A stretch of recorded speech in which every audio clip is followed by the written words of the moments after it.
నమస్తే. కాళేశ్వరాన్ని ఆటకెక్కించిన రేవంత్ రెడ్డి గారు మరియు కాంగ్రెస్ ప్రభుత్వం. ఎందుకు చెప్తున్నానంటే, రాష్ట్రం నీళ్లు లేక, సాగునీరు త్రాగునీరు లేక అల్లాడిపోతోంది. కాళేశ్వరంలో బ్రహ్మాండమైన ఎగువన బాగా నీళ్లున్నాయి.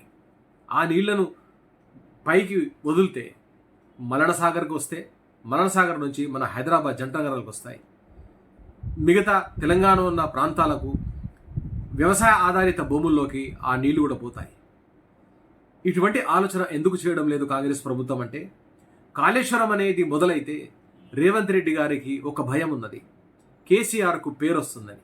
ఎందుకంటే ఇన్ని రోజులు కాళేశ్వరాన్ని అడ్డం పెట్టుకొని కేసీఆర్ని బదనాం చేసినాం కాబట్టి ఇప్పుడు నీళ్ళు వదిలితే ఇబ్బంది అని అనుకున్నారో మరి ఏ ఇతర కారణాలు తెలియదు. కానీ కాంగ్రెస్ ప్రభుత్వం తమ వ్యక్తిగత ప్రతిష్ట కొరకు, రేవంత్ రెడ్డి గారు వ్యక్తిగత కక్ష తీర్చుకోవడానికి నేడు కాళేశ్వరంని ఆపేసిండ్రు.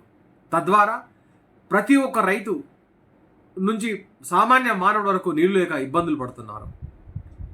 ఇది ఎంతవరకు సబబో మేధావులు కానీ తెలంగాణ ప్రజలు కానీ ఆలోచించాలి. తెలంగాణ పౌర సమాజం మేల్కొనాలి. ఎందుకంటే కాళేశ్వరం అనేది ఒక మంచి బ్రహ్మాండమైన ప్రాజెక్ట్. దాన్ని ఈరోజు ఆపేయాలని చూడడం కూడా పెద్ద తప్పు. తప్పిదాలు జరిగిండొచ్చు, దాన్ని మరమ్మతులు చేసి సరిదిద్ది ఆ ప్రాజెక్టుని పునరుద్ధరించవచ్చు కదా. గత ప్రభుత్వాలు మొదలుపెట్టిన ప్రాజెక్టులను వచ్చే ప్రభుత్వాలను నడిపిస్తున్నాయి. ఇక్కడే కాదు, ఈ దేశంలో ప్రతి చోట ఇదే జరుగుతోంది. గత ప్రభుత్వాల ప్రాజెక్టులను, స్కీమ్లని వచ్చే కొత్త ప్రభుత్వాలు ముందుకు తీసుకెళ్తాయి.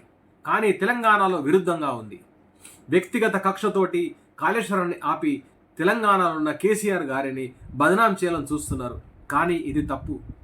మీరు అలా ఆలోచిస్తున్నారు, కానీ తెలంగాణ ప్రజలు మీ చర్యల వల్ల ఇబ్బంది పడుతున్నారు. ఇలాంటి చర్యలు చేయకండి. తెలంగాణ రైతాంగాన్ని ఆదుకోండి.